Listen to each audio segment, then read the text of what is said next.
My husband and I recently married, and we both decided to buy a small apartment. After many options, we finally found a suitable place, and that day we moved our furniture to the new place.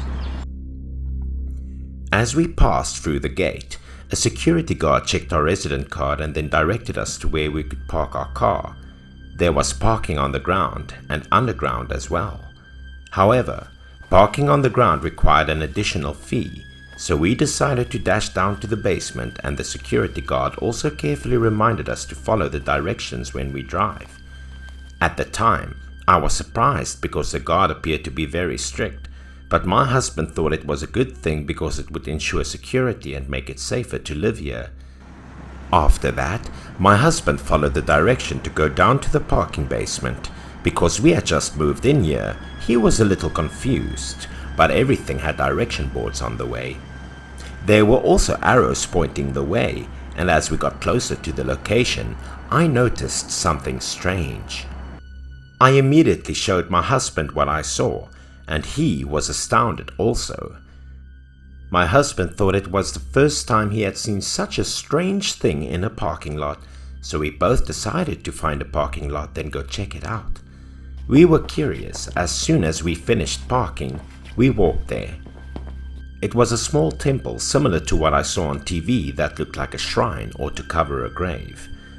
My husband believed that there was no way they built such a shrine in the basement to worship gods, so this was unquestionably a place to worship the devil. The atmosphere in the basement was dark and cold. Seeing the strange thing made me nervous, and his joke made me even more worried. My husband used to not believe in ghosts. Seeing me scared made him want to tease me even more, so he planned to climb in there to prove there was nothing there. Hey! A voice from behind us called out, and it turned out to be an elderly security guard who appeared irritated when we attempted to enter the temple. He knew we had just moved here and didn't know anything. He said, "There was a sign saying no entry.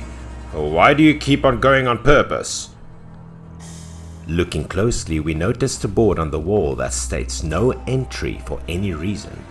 That piqued my husband's interest even more. He thought it was strange that this temple was built here but not open to the public. When the old security guard noticed that we didn't know anything, he tried to reveal to us something, but before he could say anything, the radio called him to go somewhere, so we quickly turned away. He reminded us not to violate the law or the signs here arbitrarily before he left. It was also recommended to use the elevator on the right if we wanted to be safe, and to avoid using the elevator on the left if there was no urgent need. We started moving our belongings to the new house, and my husband completely ignored the security guard's instructions, leaving me feel uneasy. I also reminded my husband to do as the guard said, so we pressed and waited for the elevator on the right. But it didn't come down for quite a long time. Because my husband was impatient, he suggested using the one on the left. There was no sign of a broken elevator or anything else. I didn't want to go inside, but my husband insisted because the one on the left descended quickly without delay. I followed my husband into the elevator.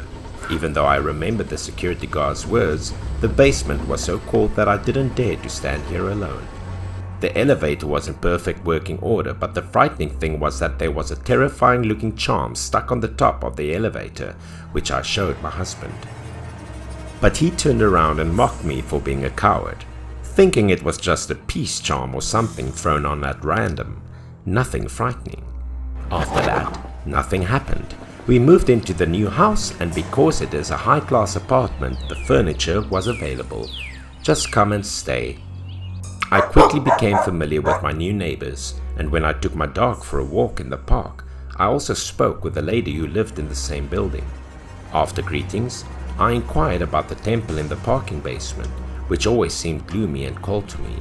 The auntie's face returned to solemnity, and her voice became quieter, as if she was afraid someone would overhear her. She claimed that while building and digging, workers discovered a grave in which many bodies were buried, with a large number of white skeletons, both old and young. They also invited a shaman to come bless the land at this time, and the ceremony was big, with many offerings. Nothing happened during the construction because the location of the grave was converted into a parking basement. But the strange thing was that accidents occurred frequently at the bend near the grave after the construction was completed. The car would lose its brakes and crash into the wall. Some people would survive but suffer serious injuries, while others would perish.